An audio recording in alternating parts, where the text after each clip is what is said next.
నమస్తే, welcome to our channel. నేను మిసిరి.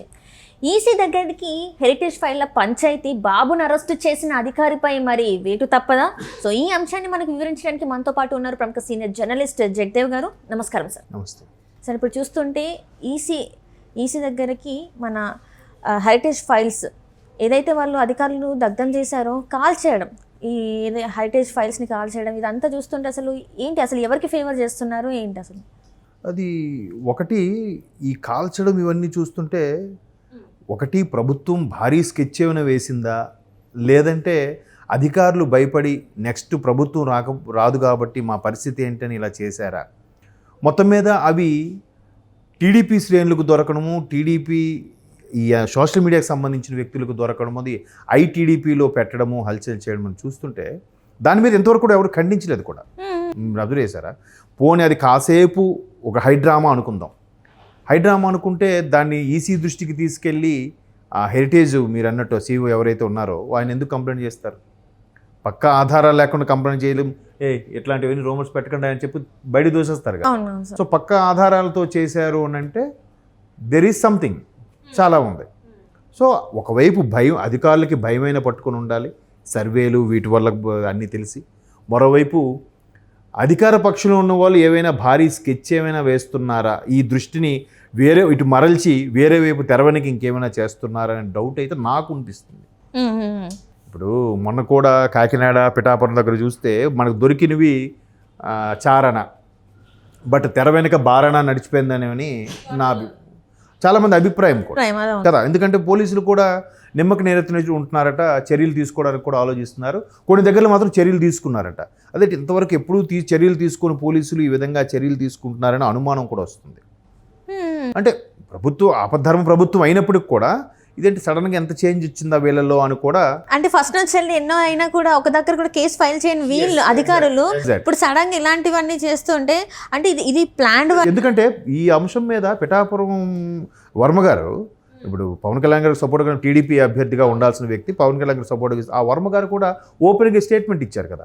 So అందుకు రకరకాల అనుమానాలు తావిస్తుంది. అయితే ఇక్కడ ఇలాగ ఫైల్స్ ఖాళీ తగలబెట్టడం ఈ అంశం చూస్తే అప్పుడు సిఐడి తరపున ఉన్న సంజయ్ రెడ్డి గారి అంశం ఏదైతే ఉందో, అంటే ఇప్పుడు ఇవన్నీ కూడా ఒకదానికోటి లింక్ అండి. ఎలా చంద్రబాబు గారిని అరెస్ట్ చేశారు, పోనీ తప్పు చేశారు అనుకుందాం, కాసేపు తప్పు చేస్తే అరెస్ట్ చేశారు, కానీ అరెస్ట్ చేసే విధానం కరెక్ట్ కాదని దేశవ్యాప్తంగా అందరూ ఖండించారు, పక్కన పెట్టండి.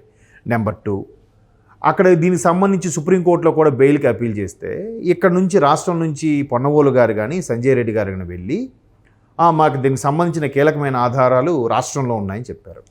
సరే అని వాయిదా వేసింది. సుప్రీంకోర్టు దగ్గరికి వెళ్తే రాష్ట్రాల్లో ఆధారాలు పెట్టుకుని వెళ్తారండి, అన్నీ తీసుకుని వెళ్ళాలి కదా.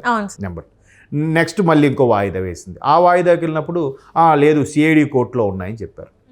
అంటే ఇట్లా వాయిదాల మీద వాయిదాలు తీసుకుని అతను ఆ కస్టడీని పొడిగించే ప్రయత్నం చేశారు తప్ప అది చేసి ఇది చేసి 52 రోజులకు పొడిగించే ఏదో ఒకటి చేశారు.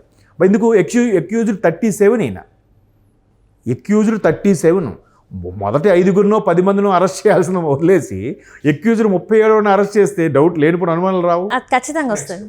ఏవైతే ఆధారాలు ఉన్నాయో ఇవన్నీ చూపిస్తే ఇవన్నీ డమ్మీ అని వాళ్ళకి తెలిసిపోతుంది. అందుకే ఆధారాలు చూపించకుండా డ్రాగ్ చేశారు, వాయిదాల మీద వాయిదాలు అడిగారని ఇప్పుడు అర్థమవుతుంది నాకు. ఓకే, నిజంగా ఆధారాలు ఉండి అప్పుడు మీడియాకు చూపించారు కదా పొన్నవోలు గారు, మన ఏడీజీ కదా, advocate general, assistant advocate general, AAG ఆయన చూపించారు. మరి అలా చూపించినప్పుడు కోర్టు కూడా చూపించితే అయ్యేది కదా. సో అవన్నీ క్రియేట్ చేసినవా లేదా నకిలీ పత్రాలని ఇప్పుడు అనుమానం వస్తుంది. అందుకేనేమో తగలబెట్టేశారేమో. ఇప్పుడు ఆల్రెడీ తెలంగాణలో ప్రణీత్రావు గారి అంశం తారాస్థాయికి మామూలుగా లేదు కదా, మామూలుగా లేదు. ఆయన ఒక డిఎస్పీ ర్యాంకులో ఉన్న వ్యక్తి, ఆయన ఎవరో ప్రజలు చెప్తే చేసుకున్న ఇరుక్కుపోయాడని ఆయన కింద టీంతో అన్నీ చేయించుకొని ఆఖరికి మూసీ నదిలో కలిపేశారని, అవి దొరికితే దాని డేటా అయితే చేయలేదు కానీ మొత్తానికి ఏదో వస్తుంది కదా ఫోన్ ట్యాపింగ్, అది చినికి గాలివాన అంశం. సో ఇక్కడ కూడా అలాంటి అంశమే జరుగుతుందని నాకు అనిపిస్తుంది ఆంధ్రప్రదేశ్లో కూడా. అంటే నాకు ఇక్కడ ఇంకొక డౌట్ ఉంది ఏంటంటే సార్, ఇప్పుడు ఆ విశాఖ డ్రగ్స్ కేసు మీరు గుర్తుందా లేదా అనేది నాకు ఒక డౌట్. ఏంటంటే చాలామంది ఈ డ్రగ్స్ కేసుని ఇంకొన్ని విషయాలన్నీ పక్కదారి పట్టించడానికి ఇలాంటివి మళ్ళీ పైకి తీసుకొస్తున్నారేమో, వాటన్నిటికీ అదే చెప్తున్నాను కదమ్మా, నేను ముందే చెప్పాను. అది అసలు మనకు దొరికింది కనిపించేది చారాన అయితే తెర వెనుక నుంచి బారాన నడిచిపోతుంది. మేబీ ప్రజల దృష్టి మరల్చడానికి ఇవన్నీ చేస్తున్నారేమో. ఇప్పుడు 3 రాజధానుల అంశం కూడా ఏం చేశారు, కేవలం అవేమీ చేయకుండా చంద్రబాబు నాయుడు గారు పెట్టినవి ఏవి కూడా డెవలప్ చేయకుండా ఎక్కడొక్కడ అలా వదిలేయడం కోసమే 3 రాజధానుల కాన్సెప్ట్ తీసుకొచ్చారు. ఒక రాజధాని కూడా అవ్వలేదు, ఇక్కడ కూడా ఏం చేయలేదు. ఇప్పుడు కర్నూలులో కోర్టు కట్టారా, కట్టలేదు. వైజాగ్ అడ్మినిస్ట్రేషన్ అన్నారు, ఇప్పుడు వైజాగ్ షిఫ్ట్ అయ్యారా, అవలేదు. అమరావతి మరి అమరావతి అడ్మినిస్ట్రేటివ్ ఇది అన్నారు, అది వైజాగ్ లెజిస్లేటివ్ క్యాపిటల్ అన్నారు, అమరావతిని అడ్మినిస్ట్రేటివ్ క్యాపిటల్ అన్నారు, విజయవాడని. ఏది ఎక్కడైనా ఏమైనా చేశారు అంటే ఇంకేదో జరిగింది, ఇంకేదో స్కామ్లో లేదంటే ఇంకేదో అన్యాయాలో ప్రజల సొమ్మును తరలించే మార్గమో ఇంకేదో సంథింగ్ మనకు అది తెలియదు. మనకు కొద్ది రోజులు పోయాక ఇవి ఏదైతే సిఐడి వాళ్ళది పత్రాలు కాల్చేశారు అంటున్నారో హెరిటేజ్కి సంబంధించినవి, అసలు వాళ్ళ చేతుల్లోకి ఎలాగెళ్ళే మా పత్రాలన్నీ కూడా మా ఆఫీసులు. ఇక్కడ చూస్తే సార్ పెన్షన్ అనేది కూడా ఇంతమంది చనిపోతున్నారు. సో ఈ న్యూస్లు ఇవి తెలియకుండా, ఈ న్యూస్లన్నీ ప్రజల్లోకి వెళ్ళకుండా, సో ఈ న్యూస్ని తీసుకొస్తే మళ్ళీ దీని గురించి చర్చించుకుంటారు. సో ఇవన్నీ పాతబడిపోతే మరుగున పడిపోతాయి కాబట్టి ఇది ఏది కూడా పార్టీకి హానికర కలగకుండా ఉంటుంది. ఇప్పుడు ఎలక్షన్ కమిషన్ ఏం చెప్పింది, ముసలి వాళ్ళకి ఇబ్బందిగా ఉంటే వెళ్ళి అందజేయండి అని చెప్పింది. కానీ వీళ్ళు అది చేయలేదు. చేస్తే మళ్ళీ టీడీపీకి మైలేజ్ వచ్చేస్తుంది కదా, టీడీపీ మీద బురద చల్లడం అవ్వక టీడీపీ అడ్డుకోవడం వల్లే ఇవ్వట్లేదు. అందుకే ముసలి వాళ్ళు 31 మంది ముసలి వాళ్ళు చనిపోయారు చెప్తుంది. పోని 31 మంది ముసలి వాళ్ళు చనిపోయారు అనుకుందాం, చుట్టుపక్కల రాష్ట్రాల్లో కూడా ఇవే పెన్షన్ పథకాలు ఉన్నాయి కదా, మరి అక్కడ ఎవరు చనిపోవట్లేదే. సో అంతెందుకు అమ్మ, తెలంగాణలో కూడా ఉంది కదా, తెలంగాణ వాలంటీర్లు ఉన్నారా, లేరు. మరి వాలంటీర్ లేకుండా వాళ్ళకి ఎలాగ అందుతున్నాయమ్మా, అకౌంట్కి వెళ్ళిపోతే అక్కడికి వెళ్ళి తీసుకుంటున్నారు. లేదంటే ఎవరో ఒక మనిషిని పెట్టి చేయడమో, లేదంటే అక్కడ ఉండే కొంతమంది తెలిసిన వాళ్ళకి ద్వారా పంపించడం ఏదో చేస్తున్నారు కదా, లేదా అంగన్వాడీ టీచర్లను వాడుకోవడమో ఏదో ఒకటి చేస్తున్నారు కదా. వాలంటీర్లు ఉంటేనే ప్రాసెస్ అవుతుందని ఎవరు చెప్పారు, అదే కదా కోర్టులో కేసు వేసినా కూడా కోర్టు అదే అడిగింది. మరి మిగతా రాష్ట్రాల్లో కూడా వాలంటీర్లు లేరు కదా, వాళ్ళకి ఎలా పెన్షన్లు అందుతాయి. దానికి కూడా బటన్ నొక్కమన్నారు కదా, దీనికి కూడా బటన్ నొక్కమన్నారు. నొక్కొచ్చు కదా, అంటే మళ్ళీ నొక్కితే అమ్మాయి లేదు చంద్రబాబు కరెక్ట్ దొరికారు, ఈయన మీద ఇలా బదనాం చేయొచ్చు అన్నట్టుగా చేశారు. కాబట్టి ఇవన్నీ పత్రాలు ఇవన్నీ కూడా ఒక్కొక్కటిగా వాళ్ళకి ఇంతకుముందు మనం సంక్రాంతి ముందు చూసినా కూడా కొంత అంశాలు, కొంతమంది డెప్యుటేషన్ మీద పిఎంఓ ఆఫీస్కి లెటర్ పెట్టుకోవడం, డెప్యుటేషన్ మీద వెళ్ళిపోవడం, కొంతమంది నార్త్ సైడ్ వెళ్ళిపోవడం కూడా చూసాం.